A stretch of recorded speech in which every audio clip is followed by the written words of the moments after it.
यह कथा है उस राजा की जिसके तेज से देवता भी प्रभावित हुए, जिसकी न्यायप्रियता से प्रजा आनंदित हुई और जिसकी विनम्रता ने उसे अमर बना दिया। यह कथा है राजा मंधाता की।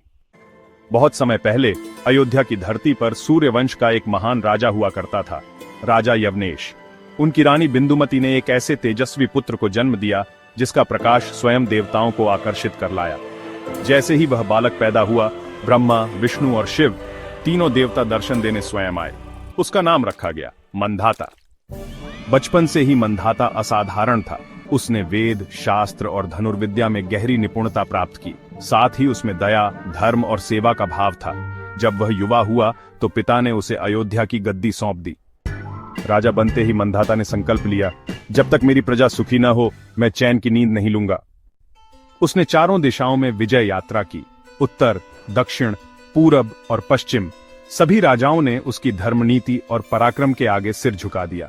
लेकिन राजा मंधाता ने किसी पर बलपूर्वक शासन नहीं किया। उसने सबको धर्म, न्याय और सेवा के मार्ग पर चलाया। उसके राज्य में कोई भूखा नहीं सोता था, न कोई अन्याय करता था और न सहता था। लेकिन एक दिन राजा मंधाता ध्यानमग्न होकर सोचने लगे, मैंने धरती जीत ली, पर क्या यह ही सबसे बड़ी विजय है? क्या स्वर्ग में भी मेरी धर्म की गूंज सुनी जाती है? तभी उन्होंने निर्णय लिया, सत्ता, वैभव और विलास को त्याग कर वन में तपस्या करने निकल पड़े। सालों तक राजा मंधाता ने गुफा में बैठकर कठोर तप किया। उनकी तपस्या इतनी प्रबल थी कि इंद्र देवता तक घबरा गए। वे स्वर्ग से स्वयं पृथ्वी पर उतरे और बोले, हे राजन, आपने जो किया है वह अद्भुत है, पर याद रखो, एक राजा की सबसे बड़ी विजय उसका वैराग्य नहीं, बल्कि वह धर्म है जिसे वह जीवन में निभाता है। राजा मंधाता मुस्कुराए और उन्होंने समझ लिया, सच्चा राजा वही है जो त्याग में भी धैर्य रखे और वैभव में भी विनम्रता।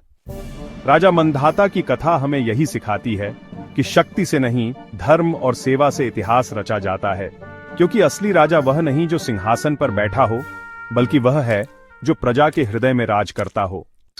जय सूर्यवंशी राजा मंधाता। धर्म और सेवा के प्रतीक को सादर नमन।